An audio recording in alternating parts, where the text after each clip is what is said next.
All right, welcome back. We will take up our 6.8 item, 11:30 a.m. Consideration of second reading of ordinance amending section 1.1.a of ordinance number 2945, increasing the charges and fees for county service area number 2, Spring Valley Lakes. And we have Director Bore. Good morning, board and community and staff. This item is a second reading to the ordinance that we went through the Prop 218 process for Spring Valley to increase the water rates, and this is the second reading of that ordinance. And so, I don't know if there's public comment or if we want to request that we just read it in name only. Okay.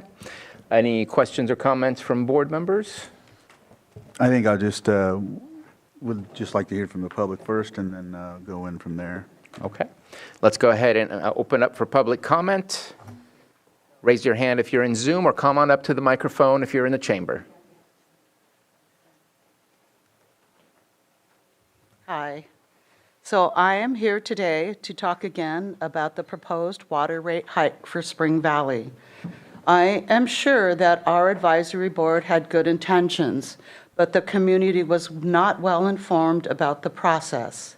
The July meeting, scheduled for July 3rd, was moved to July 10th through a Facebook post. That post said that this meeting was informational and they would be discussing the water rate hike. There was no mention of a vote. There were about 12 people in attendance, give or take. A few pages of the rate study were shown to those in attendance. The 27-page report was not presented in full. A vote was taken, and a small group approved this proposal. The full report was not made public, available to us until Friday, August 2nd. We received the 45-day letter from Special District in July. That letter outlined the rate increase and process for protesting this increase.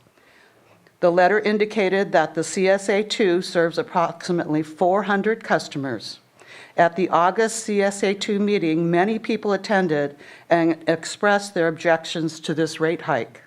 At that meeting, the advisory board said they would not answer any questions from us in the audience. We downloaded the printed out the 27-page study, which not everyone has the capability to do. We then recognized several different numbers for the total number of customers. For the fiscal year 23-24, the number of customers indicated was 410. For 24-25, the study indicated that there were 419 customers. According to Prop 218, protest letters from over 50% of the customers is required to stop this proposal from proceeding. To date, we have submitted 215 certified protest letters, which is over 50% of the number of customers indicated in the letter or in the independent study.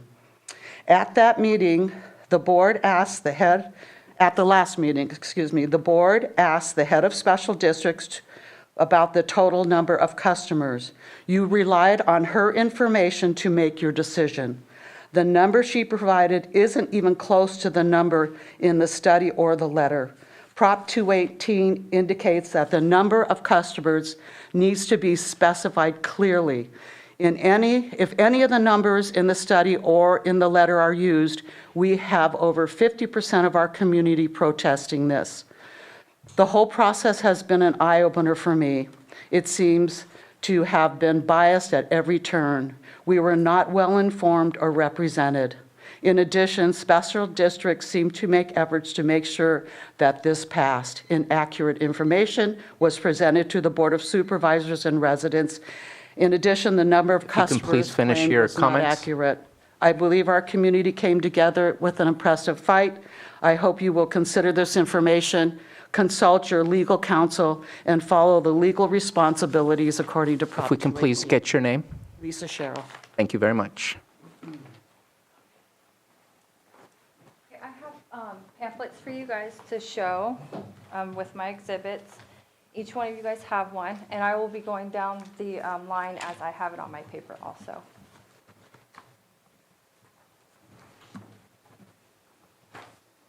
Thank you. Thank you.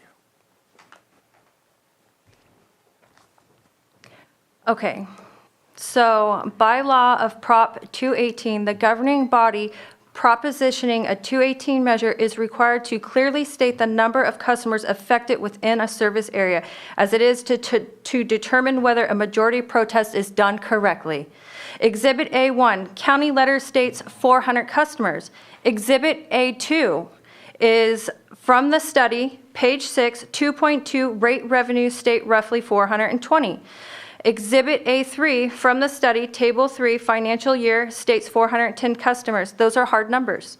Exhibit A4 from the study, page 19, 5.3, fixed meter charge rate calculation is divided by 419 customers, also hard numbers. Exhibit A5 from the study, table 12, shows all 5 years is 419 customers. Those are hard numbers. Exhibit B from the study, table 15, bi-monthly at various levels of use, financial year 24-25, on record from Robin stated on the September 10th hearing that she did a deep study into the water usage, as she found 68 customers were using 100,000 gallons in a bi-monthly period. I did the math with Robin's numbers. Those 68 customers are using 133.689 CCFs in a bi-monthly. So 352 customers will be paying for those 68 extremely high use customers, as you see in the table presented in front of you. I also have concerns with Robin stating on record from the September 10th hearing, if Prop 218 did not pass, she would come back using an emergency order. I feel that is an abuse of power that Robin will be using towards Spring Valley community. I would also like my evidence to be put on record to show that Spring Valley customers accomplished and stopped this Prop 218 by the numbers that were put together by the consultants of the study, the hard numbers. The study shows 419 customers. Numbers of protests turned in is 215. Prop 218, we needed 50 plus 1. By the hard numbers, by the study, 419, we as a community got 215 protests, which is 50% plus 4. Also, Robin should be finding those 68 high users by state law. Exhibit C1, also, the study was finalized on 7/30/24. If you see Exhibit 2 that I sent you, the notice of public hearing was mailed on 7/26. By law, the study has to be finalized before mailing a public hearing. So I please hope that you guys look at what I gave you. I did go into deep. I did look into Prop 218, and we have done everything we're supposed to. She moved the field goal on us. She should have had the numbers on the public hearing. It should have said about 500 and not about 400. Thank you for your time. Thank you for your comment. Any other comment? Please come on up.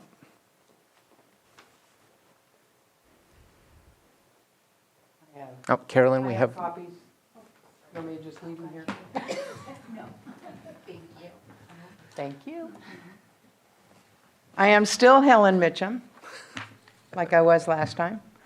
I'm here hoping to find some sort of maybe serendipity or divine intervention or something that might cause at least 2 of you to reconsider the vote that you did last week. A good portion of our community understands that rates need to be increased or adjusted. I just believe some folks see the proposed measure as a hardship, especially on those who are on fixed incomes. We're not a wealthy community and have in fact received a few grants specifically based on that fact. Like many areas in the county, we've been hit hard by wildfires, 3 in the last 5 years. And there are fewer customers today than there were in 2021. We had 427 then, we're down to 409 because lots of homes were lost and people just didn't come back. Our financials show a surplus 1 year and a deficit the next. It's kind of like a bouncing ball, just which way you're going to look at it. I've attached to the package you have 3 samples of financial information that was provided to the Finance Committee on the Advisory Board by special districts that show this fact. You've heard about the 120 or so customers using over 100,000 gallons of water each year. How about that one person who's using over 400,000? Can we really say those high users aren't responsible for increased pumping and treatment costs much more than the normal user? What is a normal user anyway? According to the Department of Water Resources in conservation conscious California, wow, I knew that was going to be tough to say, a family of 2 uses about 96 gallons a day. That's a little less than 4 CCF a month, and this proposal expects that over 2 months, or allows that over 2 months. We don't expect to have lush green lawns, but we should be able to have a small garden, maybe some vegetables, and then there's that orchid that my friend gave me that I'm trying to keep alive inside my house. It's the only thing that is living in there of green nature. I believe the changes to the water rates that should have been included in this 218 are many. We're going to miss the opportunity to consider those changes if we don't make them now. If the basic rate is increased, why not standby fees? Are standby fees, should they be treated differently? There are some 90 accounts that could be standby status, but we're not quite sure about that, and an untapped resource for revenue. I believe the proposition was rushed through without sufficient consideration and discussion of additional sources of revenue and how expenses might be reduced by reviewing procedures and policies for unrealized savings. I hope I've caused you to think about this proposal from a little bit different perspective. Maybe see it from Spring Valley's position. We always think we're unique. I'll bet you guys do too. So as the saying goes, walk a mile in Spring Valley shoes. Maybe that's a little different than the norm, but walk a mile there anyway. Thanks very much. Thank you for your comments. Please come on up.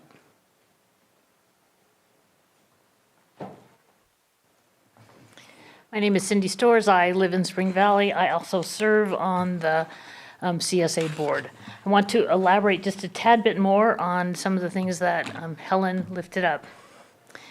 So as someone who sits on the Finance Committee on the CSA board, I can tell you, if you don't already know, that budget is broken. For several years ago, after it fluctuating, it became clear that it was costing $45,000 roughly, somewhere between $40,000 and $45,000 a year to keep the water system running. Beyond water paying for water. Water was no longer paying for water. So that's 2 years where special districts has had to grab money from anywhere they could out of our tax base in order to provide water. There are 19 other items in this ordinance that simply exist and exist in exactly the same format as they did in 2011. There's no change in the number of them. There's no change in their amounts. There is no change that indicates that indeed they were increased over these years for cost of living. None of that has happened. We have been asking for some conversation about a pretty significant item in that, the installation of a new meter and what that does to people who want to build out in Spring Valley. Does it encourage or discourage? And is it really necessary to go into the capital improvement fund when it was originally instigated to pay for a water system that was then paid for by grants?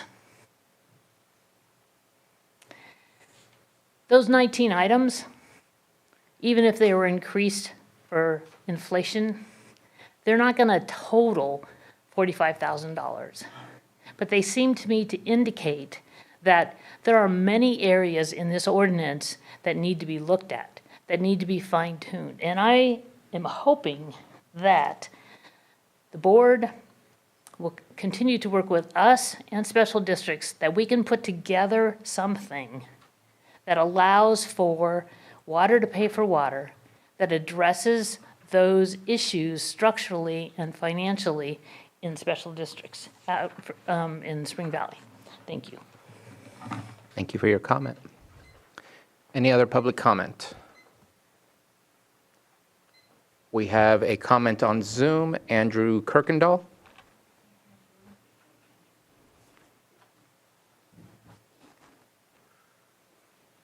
Yes, is it working? Yes. Okay. First off, thank you, Board of Supervisors, for dealing with issues as this. I know it's very stressful. I've learned quite a bit regarding Prop 218, but as our other residents have stated, Prop 218, in our opinion, clearly fails to provide the I'm sorry, I'm going. The numbers, provide the numbers. We are getting a vague rate of this 400 single-family residents, and we don't know the difference between land or if it's not land or if it's off. On our property taxes, it will clearly state it's a vacant parcel, not a single-family residence. And so just based on that, I just don't think Prop 218 was clearly, on special districts parts, it wasn't clearly demonstrated the base and costs of the rate increase. And for that, we should be going back to the drawing board to figure out a solution. Thank you. Thank you very much for your comment. Joan, come on up, please.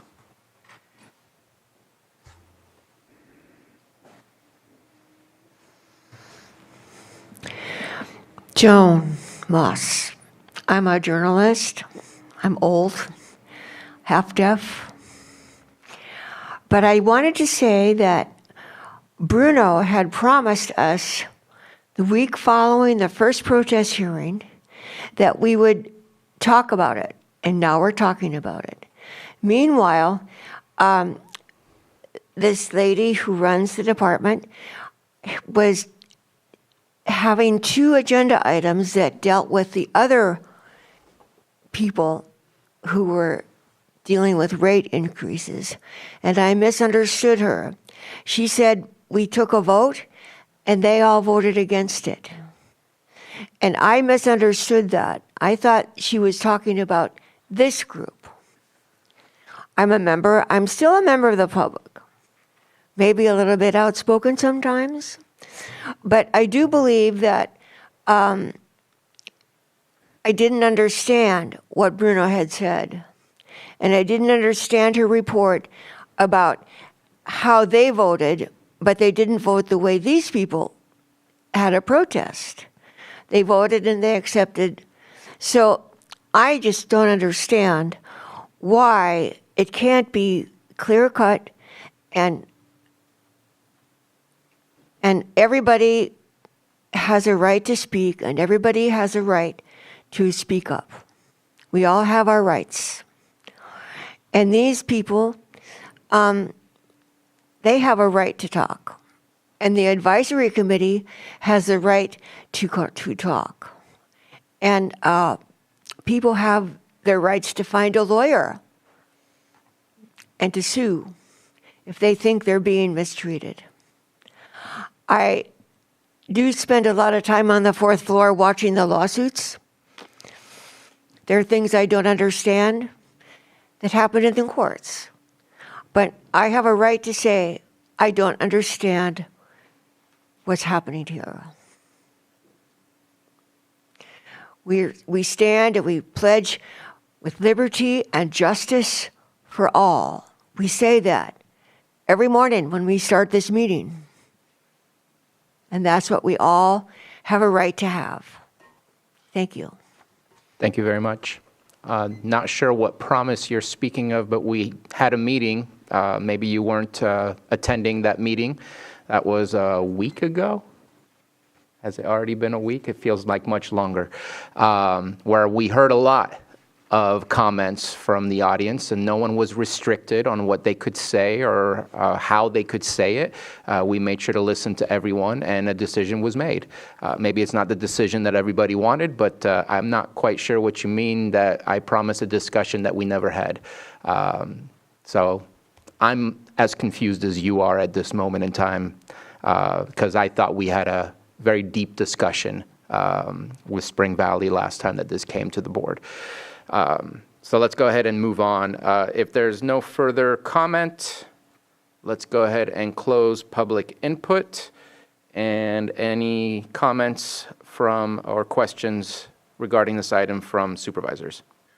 Did you want to allow staff to answer or comment or? Yes, let's forward? go ahead and, unless there's specific questions that you want to make sure that we get. No, I was just, if they wanted to address anything that's been said, or if they just, you know.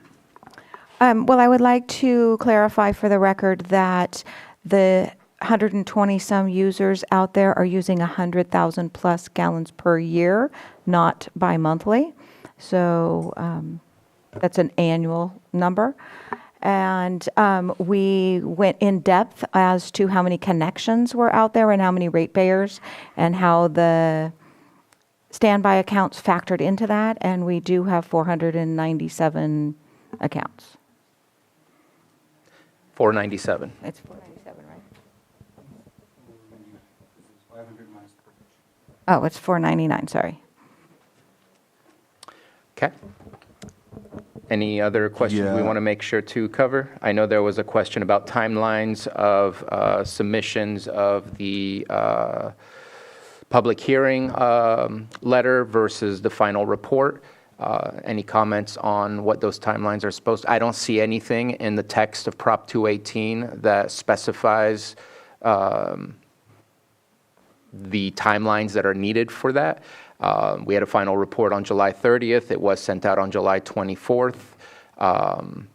Just wondering if you can comment on that. That's one of the reasons we hire a consultant to help us with this, to ensure that we follow Prop 218 to the T. And we've talked to legal, has weighed in on some of this process as well.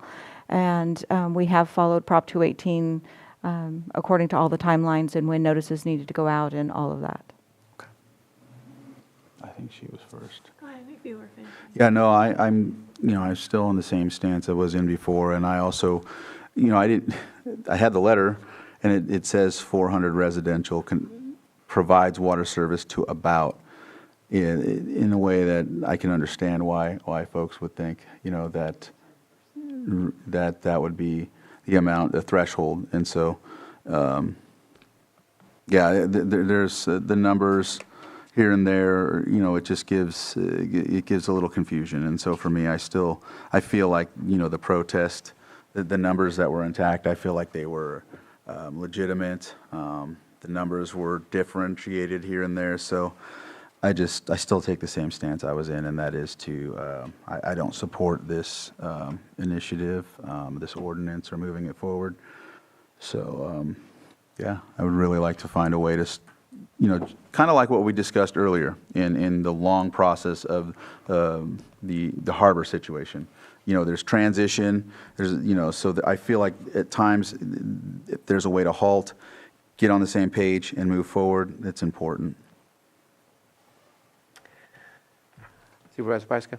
Yeah, I think, based on some of the comments today, the thing that we haven't been talking about really directly is that we have heavy users that are impacting this entire system, and it's likely coming from unlicensed cannabis. It is illegal to use treated water for this purpose, and so these folks that are using 100,000 gallons, 400,000 gallons, are there higher users than that?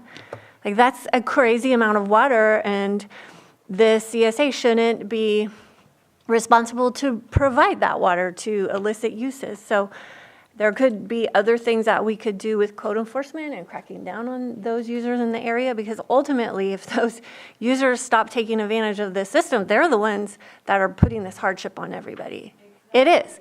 But we have fulfilled this process, and this is the cost of water to be delivered for this system. There isn't anything that we can do about that.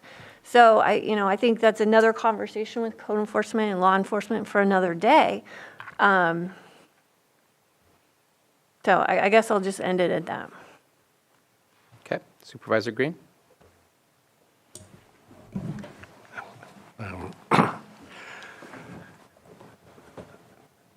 I agree. If there's going to be discussion about whether illegal activities are happening out there, that is a discussion for another day. That's not relevant to today's discussion. I just wanted to ask special districts or county council, just to clarify one last time, the language in Prop 218, I assume they're defined terms, but I'm looking at the notice that went out to a property owner, but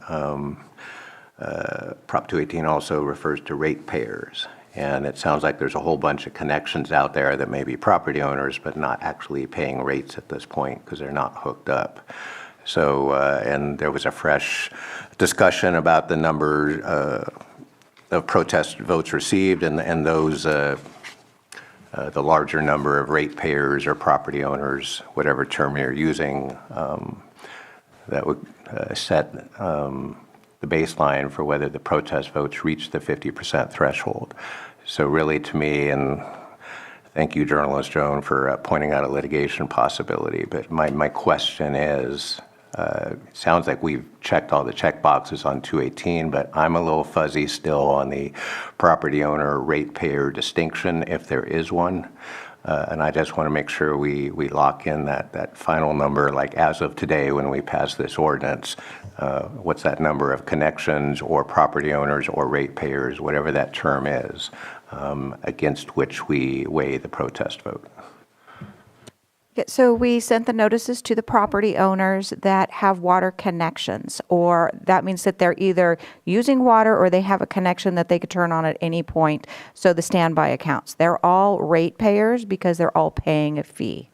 And so per Prop 218, that's where we sent them to the property owners and have followed that. So that a tenant of a rented property that actually pays the water bill or indirectly pays the water, but they don't have ratepayer status under. They would not have received a notice. We sent it to property owners per Prop 218. All right, thank you. Well, and it's just important to note that if you had everybody, all 499, using water and paying for water, it will also bring everybody's rates down the more users that you have. But you still have a service, which means you're still going to be impacted if there's a change. You can turn the water on, you just aren't using it currently when you're on standby. And I think most of those had houses at one point and then were lost in the fire and still in the process of rebuilding or determining what they're going to do. Right, which again is the same thing that we have been experiencing in the Cobb areas. When you lose all those users, it really affects the other users.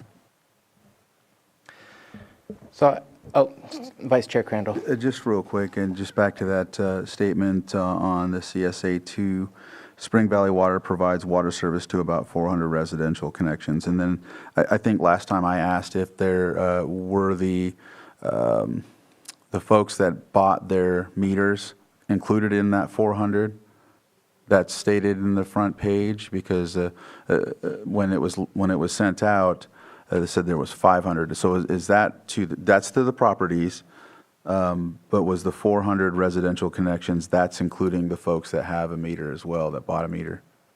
The 400 meters are 400 and change meters are those that are actually having water distributed to them. So they get a monthly bill for water usage. And so they have at least 1 gallon of water. The standby accounts are also part of that 499 number. And they get a bill for the standby account, but they are not actually using water. And so that's where Prop 218 gets really, really confusing and really complex, and that's why we use professionals that's all they do is Prop 218. Because when you figure out rates, you have to base it on those that are using water. You can't say, oh, well, we're going to get so much from connection fees and so much from all these other miscellaneous fees, because it has to be based on water use. And so that's why the rates fluctuate with the number, and some of those calculations come out a little different. But when the Prop 218 process goes out, it's to all property owners that have a connection, which counts the standby. So, a couple of comments. I've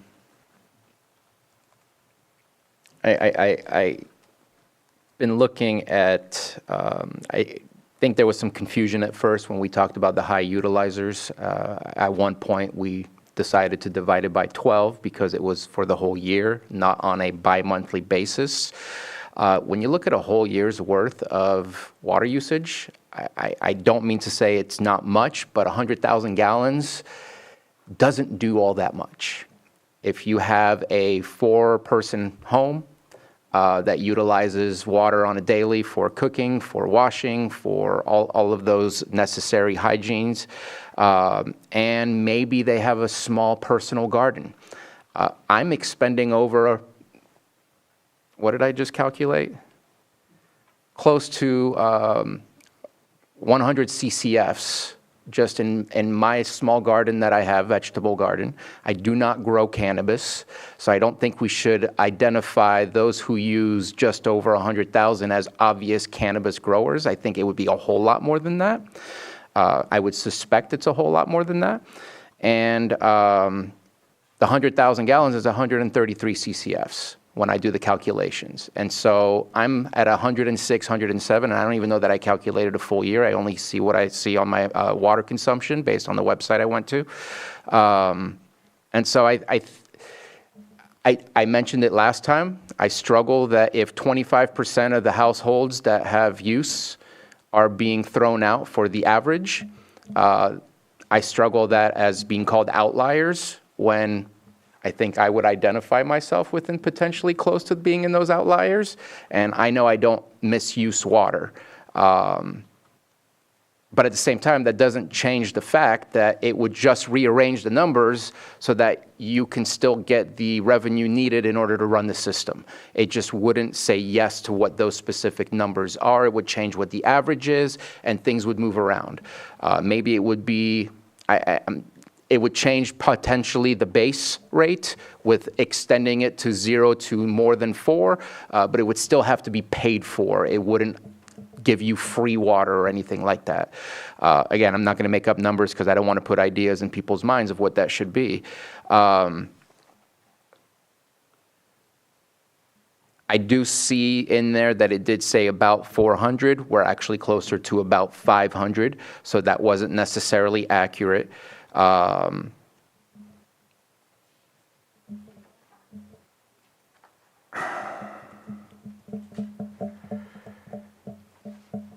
looking at the Prop 218 text as it is. There might be guidelines, but the text is what the text is, and that's what the law has to be based off of. And I don't see very specific things inside there of what was brought to us today related to timelines, and it's been reviewed by county council. I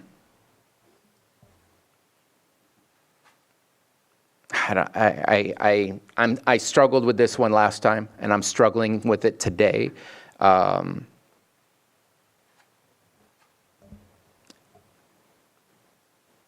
And I get it, the whole process brought to you by the request of CSA number 2, not in support from CSA number 2, but these are things that we are obviously doing for other districts and doing for this district because we have to keep up with what is the true cost of getting it there, or else eventually nothing is getting there.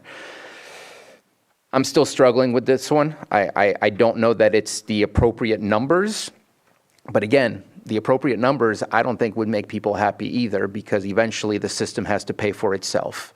But I would like to see, if it's 400,000 gallons, that those are outliers. But some of these other numbers, it makes no sense to me that the average, I believe you mentioned, was 3 CCFs. In the report, it says it's 9 during the wintertime and 21 or something like that. I'm trying to recollect what the study said. But then you mentioned that there's those that are high users that were taken out, and therefore it dropped the average to the new number. But that number, when I'm looking at the average use per person of 55 gallons per day, seems really, really easy to exceed in a household of more than one individual. Well, the entire point of including water was so that they're prepaying for water. And so normally the base rate is just to have a connection so that you can turn your faucet on, and then you pay consumer units on every drop of water that comes out of your faucet. The recommendation was to include 4 consumer units, which everyone out there seems to use at least 4 consumer units, so they're not prepaying for water that they aren't using, and then supplementing somebody else that's using much more water.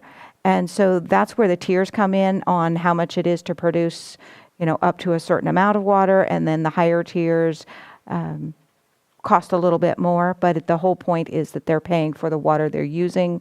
And if everybody had 12C consumer units like they did before, there were a lot of people prepaying for water that they would never use. And so it fluctuates depending on how much it is. There's some people that use less than 1,000 gallons of water every other month. And there's others that use 50, 60, 70,000 gallons a month, every other month. So those were annual averages, and we didn't throw anybody's numbers out. It's just we recognize that there's a lot, like those 100 people are using about 42% of the total water. And there's others that are very frugal with their water and don't use, their annual average is less than 30,000 gallons. So on average, it's probably about 50,000 gallons per house, but that includes, those high users as well that are pulling those others that don't use hardly any water up.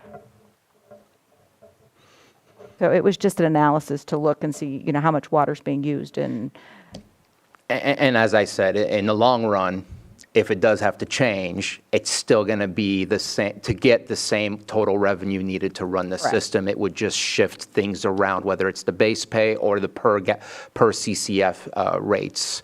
Well, and the base is the base, and then it's so much per consumer unit. So the base includes 4 consumer units, so we added 4 consumer units to the base to come up with the new rates. So I do have a question.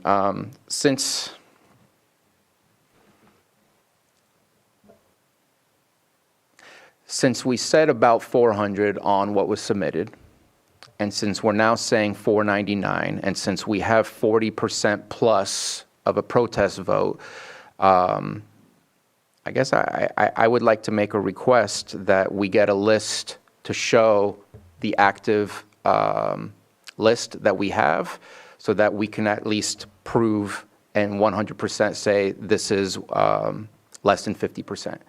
They're bringing it up. I think let's show them the proof, and that's what I would make the request to, and say let's go ahead and make sure that that's made transparent, so that it's obvious to the public that we did not meet the 50% threshold. And so we'll have to redact some personal information course. on there. So that'll take some time, but we can bring it back to the board or send it to the advisory board, whichever you would prefer. Well, I think that can just be available if anyone wants to. If you provide that report, anyone can just come and see it. They can pick it up, they can take it to their advisory board, but we need to move forward with this. I don't want to push this off again. We've done all of the work, we've had a lot of meetings, we've given this a lot of time, and we need to move forward. And I'm looking at... Yeah, I agree with you. If we could determine which letters that were protested to match the users and the, or I mean, again, the 400 or the 490, I'm not sure, but yeah. Because on one hand, it could be more than 50%, and on the other, it could be 40%. So that's why I agree with you to look at that. But there is clearly 499 active users, and so the protest was 250. Standby counts, and so we have went over all of those numbers. The difference that Jesse and I were talking about was the production meter, and our meters that don't count, they aren't delivering water; they're just calculating how much water is going through the system. So. And I appreciate the time that's been spent on this, and I appreciate the objections to this from District 3 Supervisor in our last vote. And I think that we are missing one piece of transparency that I think would really help and help us move forward.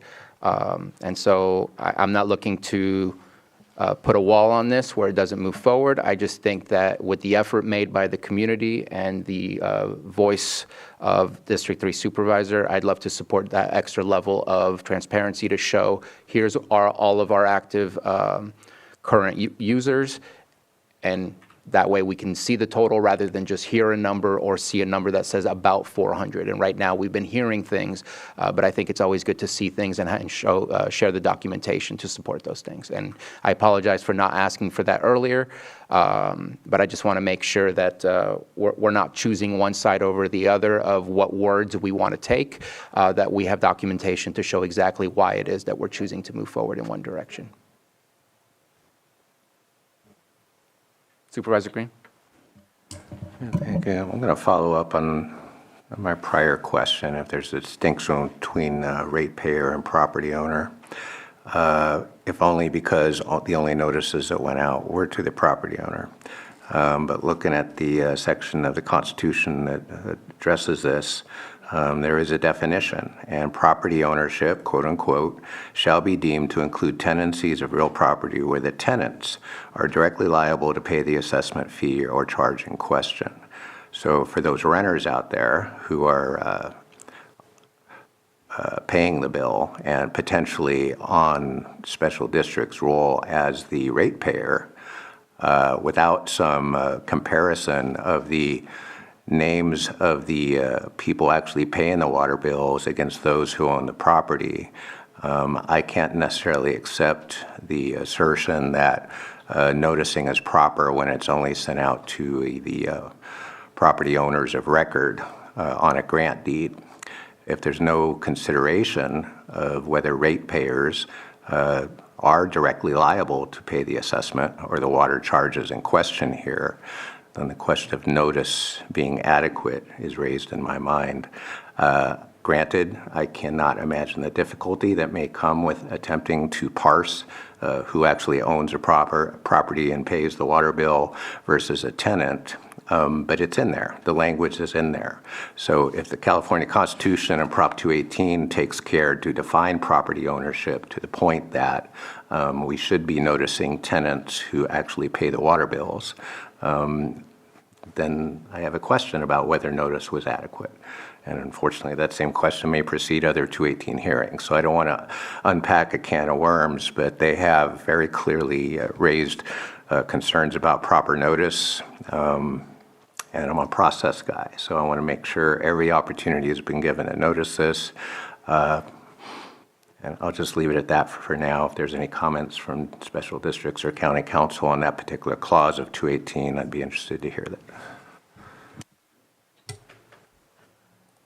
County council? Yes, thank you, Mr. Chair. So starting point, or at least a starting point, would be Article 13D, Section 6, Sub A1, the California Constitution, which does provide for noticing requirements, at least to a certain degree, where it states, I quote, "The parcels upon which a fee or charge is proposed for imposition shall be identified under this Prop 218 process. The amount of the fee," I'm continuing with that quote, "the amount of the fee or charge proposed to be imposed upon each parcel shall be calculated. The agency shall provide written notice by mail of the proposed fee or charge to the record owner of each identified parcel upon which the fee or charge is proposed for imposition." So the term used under that section in the California Constitution for noticing purposes is record owner. We turn to, essentially that would be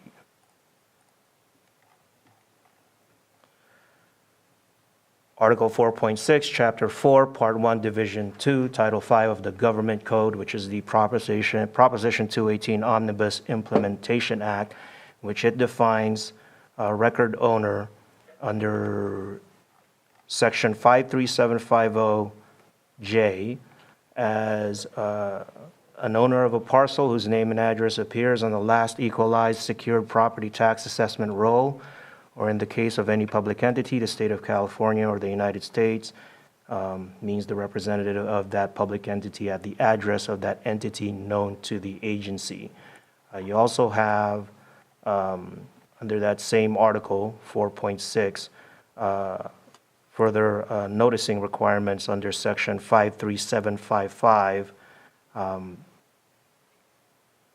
or rather the protest submission requirements, in which under sub B of 53755, it states that one written protest per parcel filed by an owner or tenant of the parcel shall be counted in calculating a majority protest to a proposed new or increased fee or charge subject to the requirements of Section 6 of Article 13D of the California Constitution.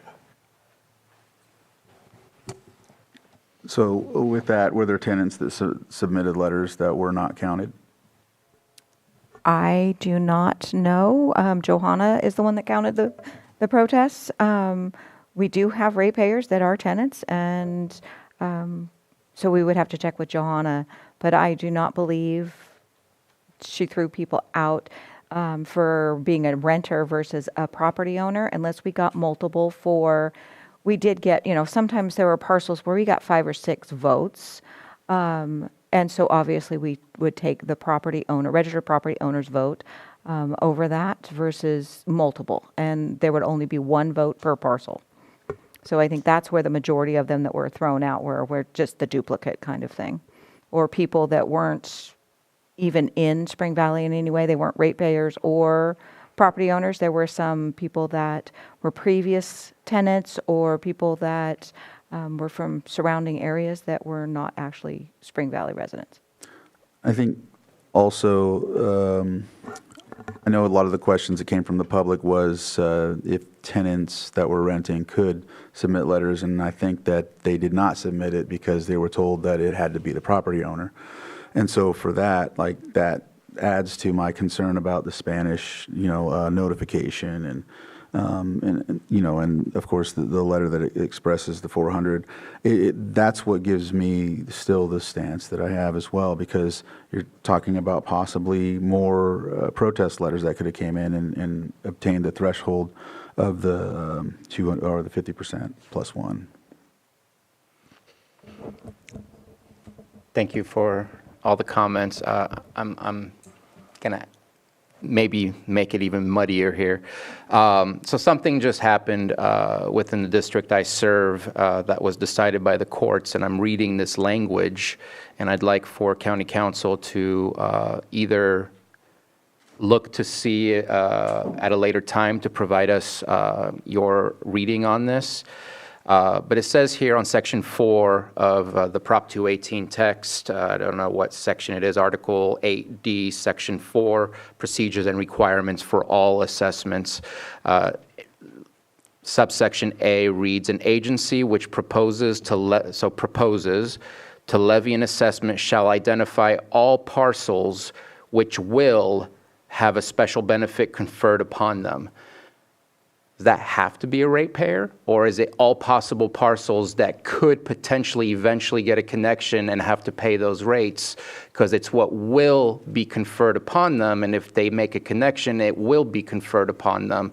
And that was a decision that was made by our courts upstairs just earlier, 2-3 weeks ago, that all parcels within a district shall be identified. It's a separate situation, but I'm just kind of curious if it follows along with Prop 218, since there's potential for future ratepayers to be impacted by decisions we make today. And obviously the wrench in the wheel I'm throwing in is that it would be more than 499 at this point. It would be all parcels, not just users. So if the reference there is California Constitution, Article 13D, Section 4, I believe, that specifically,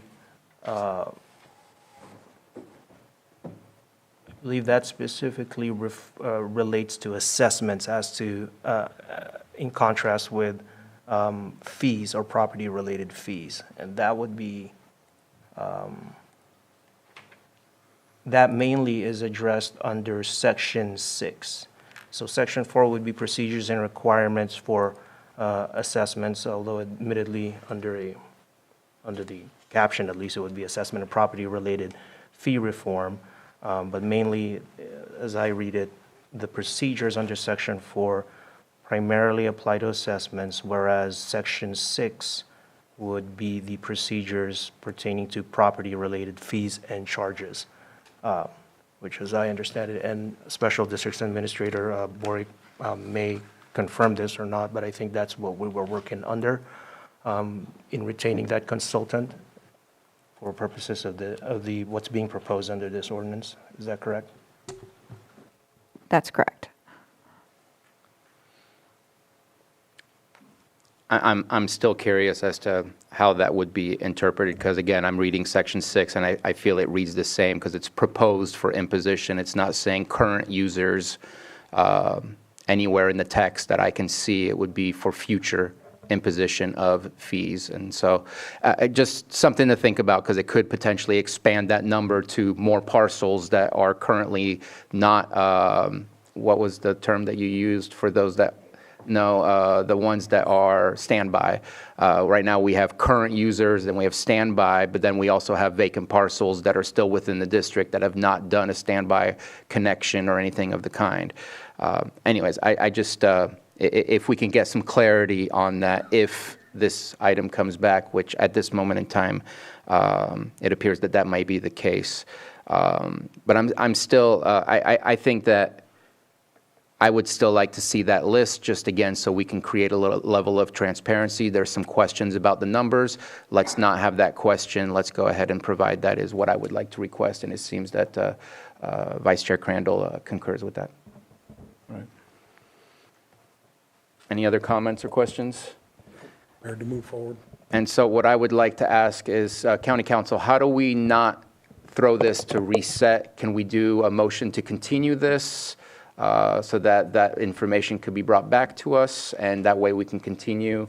Vice Chair. Yeah, so before you do that, just for procedural purposes, I would like to rescind the ordinance due to the confusion of the Prop 218 process, which I know will probably die, but I'm doing it for a formality. Is that a motion? So at this moment, we have a motion on the floor to rescind this process. The ordinance. The ordinance. I'll second it for the point of discussion. Okay. Any discussion? It is a Hobson choice. Short of passing this, it does put the district in a bind such that special districts will be forced to do something that may be even less palatable. But I have to look at the case of tenants who may act as de facto property owners, and the fact they're actually paying the bill, and yet they've been deprived, potentially through inadequate noticing, of their ability to protest the bill, protest the rate increase. And I get that there may be other parts of Prop 218 that say direct notice to rate-paying tenants is not required. But if it's not in there, let's find a way to apply that. The notion that a resident, especially someone who didn't get notice or didn't get notice in adequate language, is going to get these big chunky rate increases and is only hearing about it by the by through an absentee landowner or through their neighbors that have paid attention to this, kind of strikes me as patently unfair. Would it have changed the outcome of this? I don't know that for a fact. But is it such a concern on the process that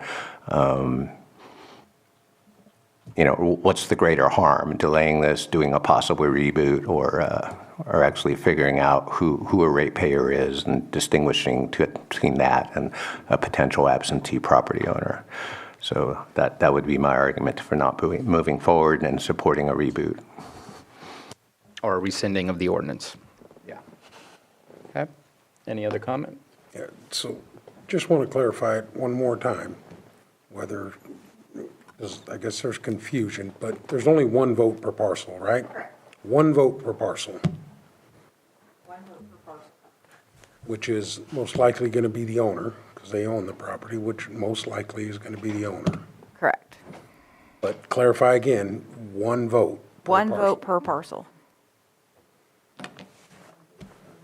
And I believe that the argument being made, and I disagree with the rescinding at this moment in time. I'd prefer getting further information than having to hit reboot.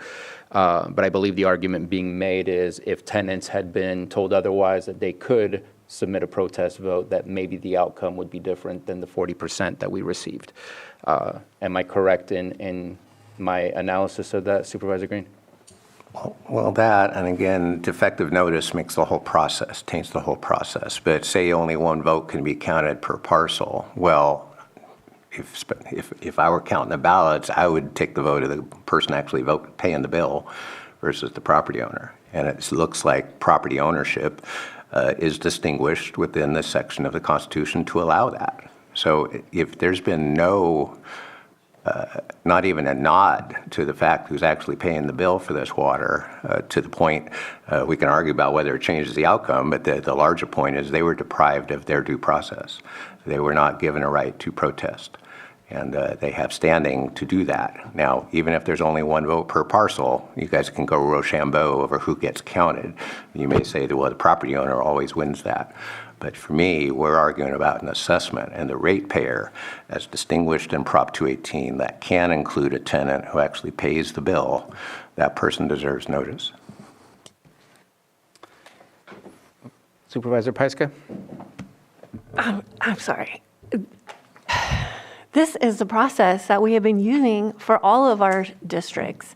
And this conversation never came up in the other ones, and we need to move forward. It is difficult, yes. This is hard, yes. But we have to move forward. It's not going to change the outcome, and we can't just kick the can. So this is,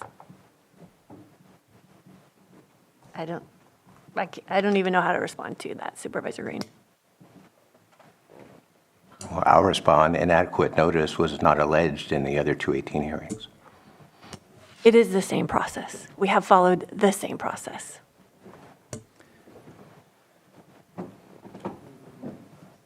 So at this moment in time, we have a motion and a second. Let's go ahead and bring this to a vote. All in favor? Aye. Any opposed? Nay. Nay. And I believe that with a 3-2, that actually would cancel the moving forward. Am I correct on that? Because we need a four-person vote to move forward with the second reading.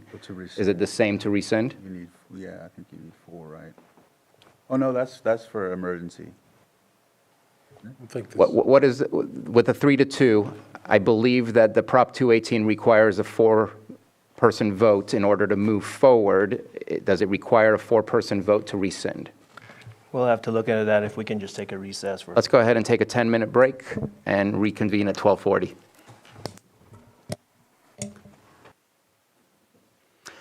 Thank you very much. I wanted to bring this back to our last question that we took a break for, and want to go back to County Council as far as what voting threshold we need in order to move any of this forward. So, thank you, Mr. Chair. So for the motion that's before your board that was seconded and a vote was called, which is the motion to rescind the ordinance, that would only require a majority vote, so at least 3 out of the 5. And I believe since the vote has been taken for that, under that motion, just to clarify for the record, because the roll call wasn't made, I believe it was 2 votes for 4 in favor of the rescission of the ordinance and 3 votes against the rescission of the ordinance. And therefore, the vote does not pass. Correct. And if there was a motion to be placed for a second reading to move forward, that would also require just a simple majority vote of a 3-2 at minimum in order for that to pass, correct? Correct. And with that motion, since what's before your board today is the ordinance itself, the motion can be taken by a roll call, which would be offering the ordinance for vote. Okay. I just wanted to get clarification on that. Thank you very much. And bringing it back to the board. I'll offer the ordinance. The ordinance has been offered. Supervisors Simon, Yes. Crandall, No. Green, No. Pyska, Yes. Sabatier. Nay.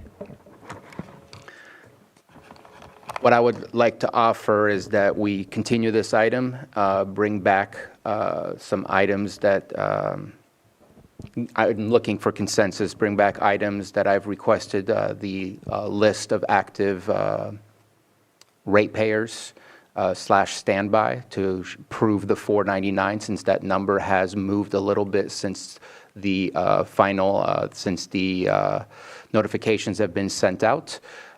just to show again that we have not breached the 50% of the protest vote that we have received thus far. So that would be an information item, right? Because this is a dead item now, right? Yeah, don't we Yes, it have is. to So read? just for clarification, in light of the ordinance not being adopted and the second reading not moving forward, the ordinance was not adopted. So what's left for your board, as far as direction, there would not be, unless things start again, with a resubmission going through the restarting of the Prop 218 process, that would be the option, that would be the scenario that we're looking at here in light of the ordinance not moving forward. That is to be contrasted with continuing, and there was some mention of that, a continuance of the second reading of the ordinance, which would have continued to a date and time certain pending board direction to staff. But as it stands right now, unless there's another motion before your board, the ordinance did not pass. Which still gives us the opportunity to make a motion to continue and reverse the previous vote that was just made. Yes, that is a motion that could be your board. That has happened in prior instances where your board can rescind the offering or the action that was taken from the offering of the ordinance. Okay. Supervisor Green? But a motion to reconsider takes 4 votes, right? We didn't ask that one. I don't believe a motion to reconsider a board action would necessarily require a 4/5 vote. I thought we had it prior items. Okay, sorry.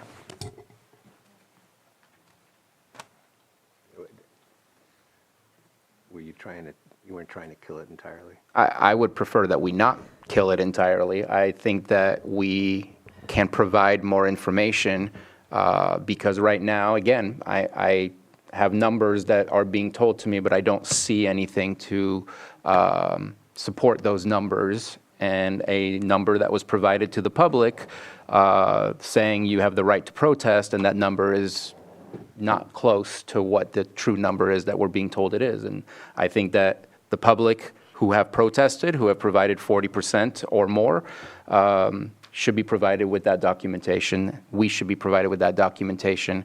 And I think that a pause of 1 week to bring this back is not a deadly sin for us to commit, that to make sure that there's that level of transparency with the public.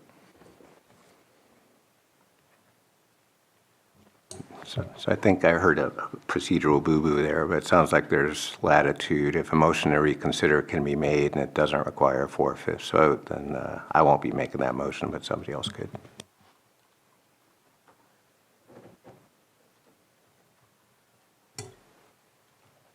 So one option for your board would be to take that up for consideration. The consideration before your board would be at your board's option for a motion to rescind essentially the non-adoption of the ordinance coming out of the previous vote.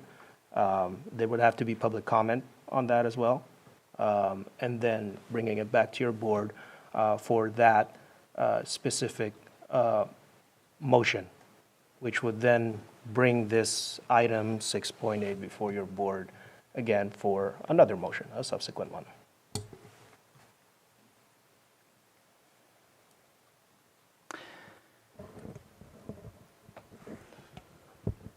Well, I'll step out of character and I'll make a motion to rescind our prior vote. Correct. And for clarification, that would be the rescission of the vote to not adopt the ordinance. The second reading. Correct, the second reading. Just for procedure clarification, if you're going to make a motion, you've got to, doesn't he have to turn it over to the vice chair to make that motion, or no? That's what I've experienced on the board. I think that would be under Chapter 1. And then public comment will also need to be be made before the actual motion proceeds. A motion and a second, and then open up for public? Or actually, that would be before, prior to the motion and the second, the public comment. Open it up for public comment. Okay, so I've listened to what Robin's had to say to you guys when you ask her questions. I am being advised by an attorney. I was told to come here and present this paperwork to you This guys. public comment is on whether or not to rescind this. And this is going to be my point of why you shouldn't rescind it, okay? So thank you. Okay, so my thing is I've already been advised by an attorney. I was told to bring you these things because of what we have done. We have followed Prop 218. And you might have made a boo-boo or whatever, but by the evidence that I have presented to you guys, this should have been shut down by pretty much all of you guys, because by Prop 218, like you stated last week, Moak, we need to go by it. And this community went by it. And by the three of you guys stopping it, I agree 100%. I think we need to go back to the board. I think it needs to be shut down because 68 of these customers are using 40% of this water. And the 300 and other customers are paying for the high usage of these people. Let's get back to I'm whether or gonna not we finish. rescind. Okay, and this is why I'm requesting for you not to rescind it, because now that is going to make them have to go back to the drawing board and come up with the actual numbers and be transparent with the community that they're trying to pass this on. This is why I'm asking you not to rescind it. Thank you. Any other comment? I see none in the chambers, none in the Zoom room, and bringing it back, and County Council. Is that enough time for you to? What I found on Chapter 1 of the county's policies and procedures is that your board does have a custom of granting the district supervisor the privilege of making the initial motion on planning applications and appeals that originate in his or her district. And should that initial motion fail, the floor is open for alternate motions. So it seems to be a custom but not mandatory. And so I still make a motion to rescind our last action. Correct.